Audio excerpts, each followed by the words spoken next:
A bolt from the blue.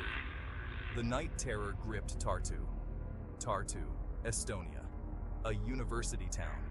Peaceful, picturesque. Known for its academic excellence and serene environment, it was a place where students thrived and families felt safe. The cobblestone streets and historic buildings painted a picture of tranquility, until it wasn't. 16-year-old Alexander Rubel shattered the peace. A boy who seemed ordinary, blending into the fabric of the town, suddenly became the face of terror. A cold night in November 2020. The air was crisp, and the streets were unusually quiet, as if the town itself sensed the impending doom. A scream ripped through the air. Then silence. The kind of silence that chills you to the bone, making you question if you really heard anything at all. The victim? A beloved shopkeeper, found brutally murdered. He was known to everyone, a friendly face in the community, always ready with a smile and a kind word. The weapon? A simple kitchen knife, an everyday object turned into an instrument of horror. It was found at the scene, covered in blood, a stark reminder of the violence that had occurred. The killer? A baby-faced boy next door, Alexander Rubel, a name that would forever be etched in the town's memory. His arrest sent shockwaves through the community. No one saw it coming. The town was left grappling with the unthinkable, trying to understand how such a tragedy could happen in their peaceful corner of the world. The night terror gripped Tartu, leaving scars that would take a long time to heal. Beneath the surface, the boy before the monster, Alexander Rubel, an enigma, a name that would later send shivers down the spine of many. But before the world knew him as a monster, he was just a boy with dreams, fears, and a life that seemed at first glance like any other. An ordinary boy, some would say. Quiet, unassuming. Born in 1994, grew up in Tartu, a city known for its rich history and vibrant culture. To the outside world, Alexander was just another child, blending into the tapestry of everyday life. A normal childhood on the surface. Days filled with laughter, play, and the innocent joys of youth. Family picnics, birthday parties, and school days that seemed to stretch on forever. But beneath this veneer of normalcy, there were cracks. Cracks that hinted at a darker undercurrent. But looks can be deceiving. Behind those innocent eyes lay a world of turmoil, a world that few could see, and even fewer understood. The signs were there, but they were subtle, easily overlooked in the hustle and bustle of daily life. School records whispered of trouble, bullying endured, a fascination with violence. Teachers noticed, but their concerns were often drowned out by the noise of a busy school environment. Whispers in the hallways, notes passed in class, and the occasional outburst that hinted at something more sinister. Dark fantasies scribbled in notebooks, pages filled with drawings and writings that spoke of a mind in turmoil, a mind grappling with thoughts that no child should have. These were the early signs, the seeds of what was to come. Seeds of darkness were sown, waiting to sprout. As the years went by, these seeds took root, growing in the shadows, nourished by the pain and isolation that Alexander felt. And while the world saw a boy, inside, a monster was beginning to take shape. The first cracks, a descent into darkness, the shopkeeper's murder, a turning point. It was a quiet evening when the tranquility of the neighborhood was shattered.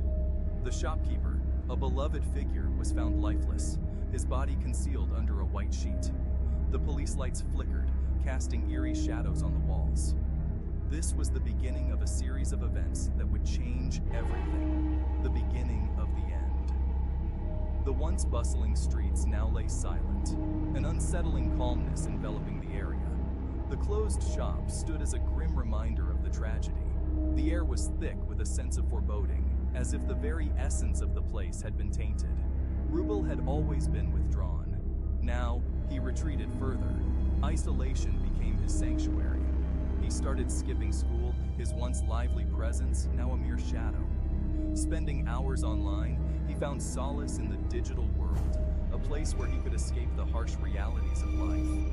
Lurking in the darkest corners of the internet, Rubel's curiosity led him to the dark web, a hidden realm where the most sinister aspects of humanity thrived. He became engrossed in forums and chat rooms, places where anonymity allowed for the exploration of the forbidden. The line between fantasy and reality blurred. As Rubel delved deeper, the distinction between the virtual and the real world began to fade. The images on his screen were no longer just pixels. They became a part of his reality, influencing his thoughts and actions. The macabre became an obsession. His room, once a typical teenager's sanctuary, transformed into a shrine of darkness. Disturbing images adorned the walls, each one a testament to his growing fascination with the morbid. The darkness that had taken root in his mind was now manifesting in his surroundings, a chilling reflection of his inner turmoil. The spiral deepens. A rain of terror. Weeks turn into months. Cartoon moments arrive. Another victim. Another life leading to it. This time, a young woman. The modus operandi was chillingly similar. The brutality escalated. The city was gripped by terror. Section 5. The walls close in. Justice, at last? The police worked tirelessly. The pressure mounted. Every shadow seemed to whisper Rubel's name. Finally, a breakthrough. DNA evidence linked him to the crimes. The city exhaled. Rubel was apprehended. A sense of relief washed over Tartu, but the scars remained. Section 6. Scars on the soul. The unquiet aftermath. The trial was swift. The evidence overwhelming. Rubel was found guilty, sentenced to life in prison. Justice had been served. But what about the victims, their families? The community forever changed. The wounds ran deep. Healing would take time, if ever possible. Section 7. Echoes of silence. A community grapples with why. How could this happen?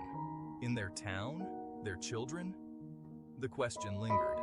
Some blamed the parents, others the education system, the internet, society itself. The truth? More complex. A perfect storm of many factors. A tragedy waiting to sadly unfold.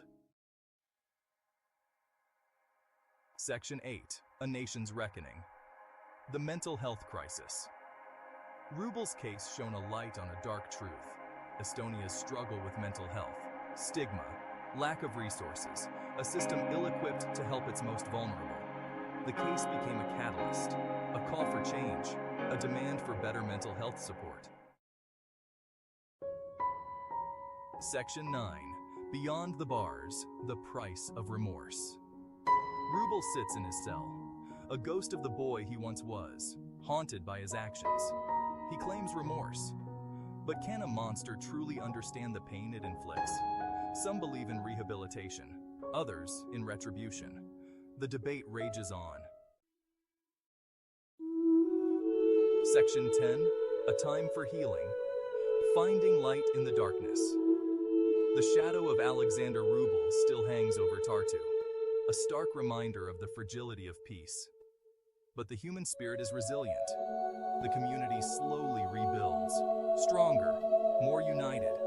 The fight for better mental health support continues, a beacon of hope in the face of tragedy.